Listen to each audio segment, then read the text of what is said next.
What up, YouTube? It's Two Fat Guys Pull Us, and before we get to our video, we wanted to let you know about our milestone giveaway for 1,000 subscribers. We are giving away an Amazing Spider-Man issue number 4. This is the first appearance of Silk, the original Sin tie-in. I'm sure everybody is familiar with this book. This is a CBCS 9.8. Oh, yeah. Yeah, so... Big boy. This book is much hotter than it was when we first bought it for the show. Yep, that's true. You insist on still giving it away, and I'm very happy to do it.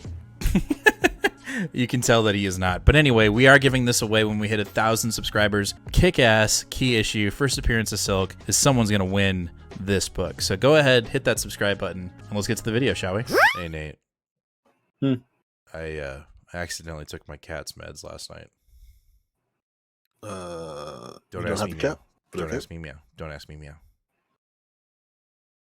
Don't ask you what? Don't ask me meow. That's it. Look, man, I got COVID last week. Like, they ain't gonna just come out swinging. You know what I'm saying? Like, yeah. This is a build up.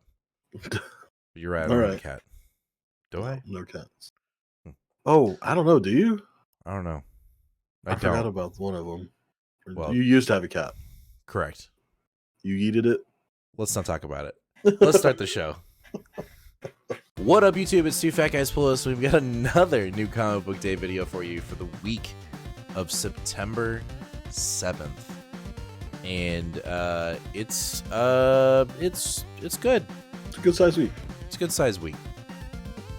Yeah, it's a good size week. I don't know what how do we measure a good week out of a bad week? Sometimes less books is good. Usually 15 is when we start calling them beefy. Right, and we're like at 12 here? 12? No, I believe we're at 14. Okay, so we're close. Very close to a beefy week. Beefy week, almost. It's just it's mild grade. How many Judgment Day books this week? It's like 4. Anyway, let's get to it, right? Let's just get to it. So we have Judgment Day tie-ins galore. We're going to kick it off with Death to the Mutants, issue number 2 from Karen Gillan.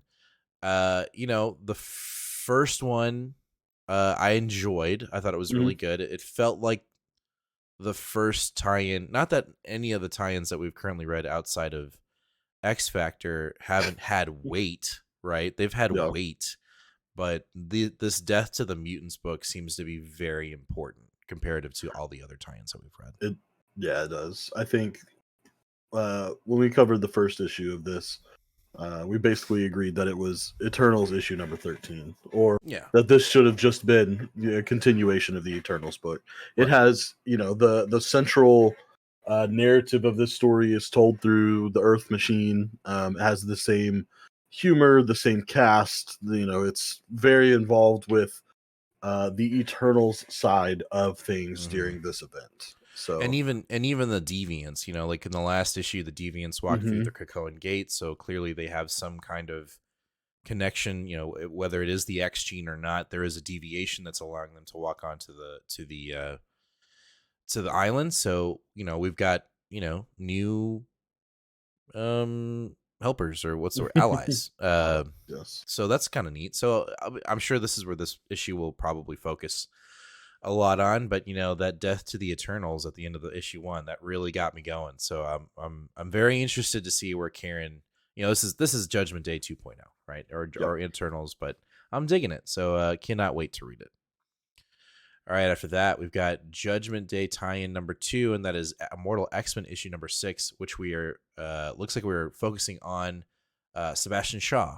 I'm not gonna lie. When we had the Exodus issue, it was kind of like, and then we read it, and I was like, okay, that was kind of fun. Like, that was actually, like, I didn't give a shit about that character, and Karen Gillan made me, like, give a shit. So, hoping to have the same thing happen here, because I really don't give two shits about Sebastian Shaw, outside of him being just a complete dickwad, and I feel like he still hasn't really paid for killing Katie Pryde. You know what I mean? I don't. Yeah. I still feel like he needs to pay. Yeah, I do get that sentiment. I think I'm actually, I'm looking forward to this one, because Shaw's always been one of those characters that is like Magneto, that's always either strictly bad or just on the border, but he's always he's still always on the bad side one way or the other. Even if he's just like barely bad, he's still bad, which is funny because now he's literally on the council. So that's pretty intriguing to me. I'm curious to see how much he's really going to actually fight for mutantdom during this thing. And this, but this whole little run that we're doing of all the tie-ins from Immortal X-Men is essentially highlighting one member of each or of the council. I think it's a pretty good idea. We did Emma first, right? And then we did Exodus, now Shaw. Then I think next week is Nightcrawler, and then the week after that is Destiny and Mystique together. So I'm looking forward to that one the most because we got some wicked crazy shit before we started this whole individual focus from Destiny. So I'm hoping we get to see more of that. But again, as a Judgment Day tie-in, it's a nice little connector, right? And again, if you're not reading these, I don't think it's that big of a deal. But it definitely adds to the experience. Unlike some of our previous Marvel events that we've read, where some of these tie-ins just feel like a complete money grab. These actually feel like they have weight. For sure. All right, after that, we have Marauders Judgment Day tie-in number 6. We just concluded a really cool, epic, space saga. So I'm assuming, the Marauders are coming back to town with everything going fucking crazy. So, I'm sure most of the mutants on the team will be judged, much like what happened in this week's X-Men or past week's X-Men issue. How it will go down, don't know. But I hope that this tie-in does not kill the mojo, if you know what I'm saying. Like, yeah, I was really digging the last 5 issues. I was really like unexpectedly very interested in this space saga Shi'ar original mutants storyline. So I'm hoping I know we have to have a tie-in here, like that's what they're doing, but I hope we can go back to that soon.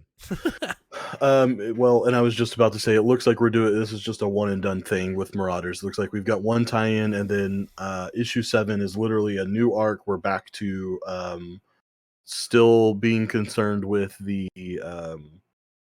survivor of Threshold and like the old mutants and stuff. So I can get down. And it even mentions the Cerebra. So I think we're literally just like, hey, doing a quick tie-in, makes sense. Like, obviously these characters are going to be impacted by this event, and then we'll be rolling. I actually think that, surprisingly, it looks like it's going to work out really well, timing-wise. So, okay. Yeah, well. A rare win on the X-Men editorial. Wow. All right. After that, we have New Mutants, issue number 29, and our home person, Vita Ayala, is not on the book. No, but I'm actually pretty. I mean, obviously, it looks like we won't have Vita on the book for the rest of the year. If not, maybe they are done on this book completely. Oh God, please stop that. I hope that's not true, but yeah, right. Danny Lore is the guest writer on this issue, and I'm very excited for them to be writing it. It looks like Gabby and Karma have gone missing, and so Dakin and Proudstar are going to go looking for them. So how can Dak be in this book and be in Marauders? Because that's you still refuse to understand how continuity works in comics. It's very easy, but you refuse to give it. It's dumb. It doesn't look like at any point New Mutants will be involved with Judgment Day, oddly enough. So even with all of the changes that we're going to be having in artists and different writers and all of these things, which seems like that would be the perfect time. You're not in the middle of an arc. We just wrapped one up. Seems like this issue probably should have been the Judgment Day issue if we're tying it in, but honestly, like, don't force it. If it didn't fit, it doesn't feel right, then and I think that's something that Marvel has had to learn the hard way. Don't force it. That's they should probably put that on a whiteboard somewhere in that office, because they do it really bad, and DC does it really bad too with like tie-ins that just like don't need to exist. So kudos. Yep. All right. Let's talk about Wolverine issue number 24, which apparently is a Judgment Day tie-in, but I will hold my breath because the last Benjamin Percy Judgment Day tie-in was not a Judgment Day tie-in at all. And so the solicitations don't give us any doesn't give me any good feelings that it's going to be a tie-in either. Right. So this will probably most likely be my last issue of Wolverine. He either needs to be in his own book, or he needs to be in X-Force. Pick one. I'm done. I'm done. Well, and the book after this is, of course, 25. So that's a big, oversized anniversary edition. Nope, not doing it. Unless Jonathan Hickman has a story in it, I'm out. I can't do it. It doesn't look like it's an over the top big one, just a $4.99 book. But it is still just an oversized issue, but it's just going to be a regular issue continuing the story from this week plus a mini. I know this sucks, and I'm sure pissing off some of our viewers, and I'm sorry. I do truly apologize, but I think I'm just Wolverined out. I'm done. Oh yeah, no, I definitely have some burnout of Wolverine, just literally never. But I mean, this has been an issue with Mutant comics since the 90s. I mean, right. So not going to change anytime soon. I don't guess. Nope. All right, let's keep moving. We're kicking it off our non-X books with Out Avengers issue number 1. I ordered this kind of on a whim, and really, if I were to tell you the main reason why I ordered it, there's two. One, Spidey's on there, so it looks like we're getting a team where Spider-Man is on the Avengers, which I'm like, hey, that's kind of cool. And then if you look at the League solicitations, She-Hulk is also advertised as being in this group. How much is she in the book? We'll actually see.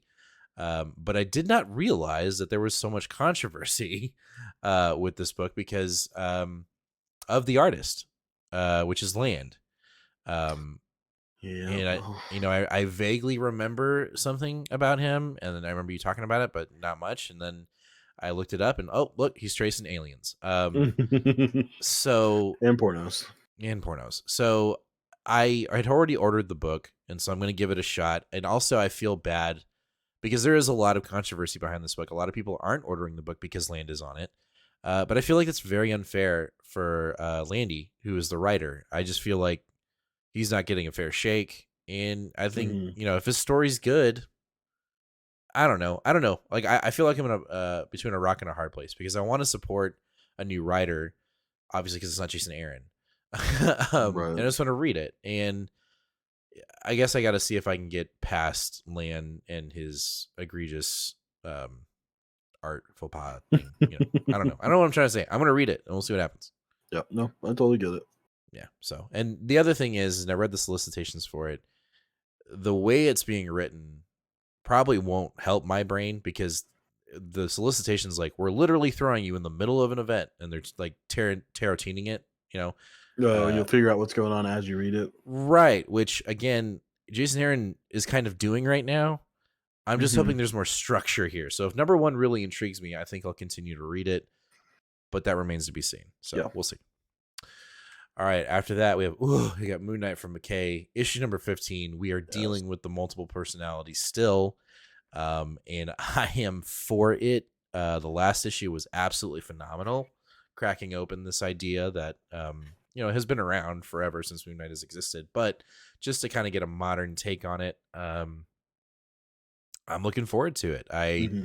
This book has made multiple picks of the week. Capaccio is on the artwork, which I'm about. I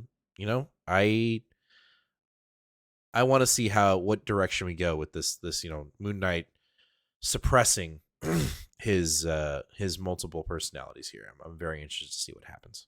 Yeah, I honestly think, especially off the previous two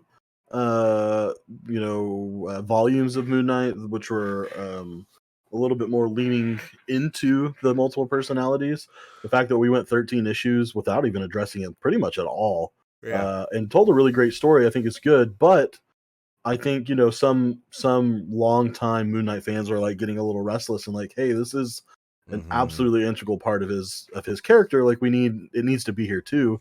And I think I do think this was probably Jed McKay's plan the whole time, and I'm glad that we're at the point now where they are being included as well, because ultimately, that's a huge factor of the character of Moon Knight. Foundation of Moon Knight, for sure. All right, after that, we got She-Hulk issue number 6 from Rao. This book, I mean, issue 5 was left on such a huge cliffhanger. And they are touting, Marvel editorial is touting that this is it. This is where we learn everything. You totally believe it, right? Yeah, I'll believe it when I see it. But even though I have that sentiment, I still love the shit out of this book. This book is amazing. And the fact now that we're coinciding with the television show, I'm about it. And then these covers are amazing. It's been a minute since we've had this issue. I think it's been a full month and a half since we've had She-Hulk, which is kind of, obviously it's disappointing. But I'm sure that's because we are, again, this book was only supposed to be 5 issues long. Yeah, it's getting spread out to be more of an ongoing, I hope. I'm sure they've been playing catch up since that was, revealed that the book was going to be longer than 5 issues. So more power to that. And give me more. Give me more She-Hulk. give me more. Yo, and your boy Nightcrawler's on the cover, dude. That is true. What can you do about it? Not read it. Oh my god. All right. Tell me about Alien issue number 1. So it looks like this is going to be a little bit of a relaunch. Thank God we no longer have yep, I even tried to remove Salvador LaRocca, not on the art anymore. Looks like we've got a artist I'm unfamiliar with, Julius Ota, on the book here. But I actually was, I was curious. Obviously, you can read the solicitations, and it's very like aliens going to alien and space going space. Like it doesn't really explain to you like what's going on. Right. And so I tweeted Philip Kennedy Johnson. It was just like, is this pretty much a direct continuation and Marvel just made you do a new number 1? Or are we, is this a totally different direction for you? Right, and he was like, it's a little of both. He didn't directly say that this probably would have been the 3rd arc of that, but I think it would have been. But he said that like he was going in a new direction anyway. And so this is going to pick up on a small colony of just synthetic humans. And obviously we've seen where synthetic humans are at. Obviously they're a lot more conniving even than they have been in the movies in the past. I don't have too much exposure to the Dark Horse version of Alien, so I don't know, maybe that it fits, but I think that what he did with synths in his first 2 arcs of the first volume of Alien, I thought was really good. So this is probably the number 1 book I'm looking forward to this week. All right. Well, can you let me know how it goes? Yep. Hey, I'm interrupting the video because I have something important to tell you. I know you know about our sub giveaway for 1,000 subscribers. This one right here. I know you know about that one because we talk about it all the time. But did you know we're giving away a slab at 750 subscribers? That's right. We're giving away this second printing of Silver Surfer Black issue number 1 with Null on the cover when we hit 750 subscribers. So if you're not already subscribed, hit that subscribe button, ring that bell, and give us a like. Let's get back to the video. All right, let's jump into DC with Dark Crisis on Infinite Earths issue number 4. It's the first, right? This is the first book that the actual on Infinite Earths is actually on, and it's not a fucking reprint. Excuse my language, but stupid. Before we started this video, we were setting up the list, and when we got to this one, we were both like, burnt out. That sucks. You know what I'm saying? Like, I know a lot of people are looking forward to the book, and that's great, but man, I am just not interested. Like, obviously I'm interested to see if my theory / bet is going to work out and we're going to get a complete reboot of the entire DC universe, which it is going to happen. But outside of that, I'm just not interested. Like, I don't care. Like, I don't. And I guess I'm kind of eating my own words. Because if I don't have anything nice to say about it, maybe I should just talk about it, right? Like, yeah, we're reading it for you guys so that you don't have to. All right, so that we can tell you what's going on, so you can have a modicum of understanding. But we don't even understand it. We don't even understand it either. So yeah, I guess that's we're doing a bit of disservice. Look, what we're gonna do is we're gonna put our best foot forward and give the most. If it's bad, the most generic gray review that we can give. And if it's good, we'll give it just, the most positive gleaming review that we Yeah. can give, because it's just, I just don't know. I just like, I don't know. I just feel like I've been ripped around ever since Dark Knight Metal, Death Metal, and they were like, "Hey, here comes the reboot." Just kidding. Like, Yeah. I'm just ready for there to be some consistency and things make sense and line up together. I know that's not. I That's think like you'll be waiting longer than after this issue. right. That's like the exact opposite of what DC does. But anyway, Yeah. we'll see. All right, after that, talk about a book that I really enjoy, but what the fuck's going on? And that is Batman 127. In the previous issue, Batman, we had to do a little bit of digging because, again, we knew at this, and Batman has unearthed an alter ego, a suppressed form of the Batman alter ego, in order to fight this demon robot thing that's coming after him. Fail safe. Yep. Yeah, this run has been really fun so far. I mean, it's Chip Zdarsky and Jorge Jimenez. Kind of hard to mess up that combo right there. Yeah. I like that Zdarsky's bringing in some interesting continuity that also was brought in from Grant Morrison from like the 40s or something like that. Mhm. But also, because I know you're not reading it, the backup in this is really good. It's also written by Chip Zdarsky. I don't know why you're not reading it, but kind of lets you know what Chip thinks is going on with Catwoman. Obviously, Teeny's writing her book too, but he's got his own spin on what's going on, and it's been good. I think it's been really interesting. It's actually really more focusing on the ramifications of the Penguin dying. So interesting. Yeah. Well, just to piggyback off what you're saying about Chip kind of bringing in old school stuff, what I like about that, because there's certain books that do that where I'm like, you know what, I don't want to bother because like that's just too much digging. He puts in some pretty meta stuff, but he puts it to the point where it's accessible, right? Like, yes, I didn't have to dig too far to understand what was going on, which is nice. But then also we have our community that was like, y'all are dumb. This is what it is. And like, it's great. So perfect. All right. After that, we've got Dark Knights of Steel, Tales from the Three Kingdoms. So we get our first actual tie-in to the Dark Knights of Steel book from Tom Taylor. I don't know. I mean, obviously I'm going to read it. I'm excited for it. But, we saw this and it feels like most of the community is like, all right, they're starting to do tie-ins for Dark Knight of Steel. Don't know if that was really planned originally when the book was made. But because, the perception is because Dark Knights of Steel is doing so well, let's throw in some tie-ins. Yeah. This one will be the make or break for me for the tie-ins, right? Because I've been burned before when it comes to Marvel and DC and their tie-ins. So if this, this will be kind of on the fence when it comes to tie-ins. If it kicks ass, then I'll keep buying them. But it's on notice. For sure, especially at a $5.99 price range. Like, okay, I'll do the one. If Tom Taylor wasn't writing it, I don't think I would even get it at all. And also, this cover artist is not our interior artist, so thank God. Yeah, if that was the interior art, I probably would have been off as well. But this one skirts into the show. Yeah. I'm not buying the the little kitty books. I buy those for my boys. I don't read those, right? I read them to them, but I don't read them.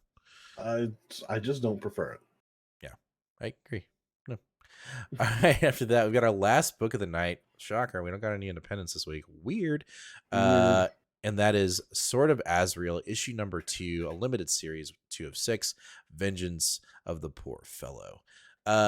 This kind of came out of nowhere, right? I noticed that the artist, and I will not be able to pronounce the artist's name, but I do follow them on Instagram, and they did a series of pictures, or they did a series of stills of how he would design Batman classic characters, and I think it got DC's attention, and bang, he's on a book. He's the artist for this book, and when I saw that, I was like, always wanted to know about Asriel. I'm reading this book.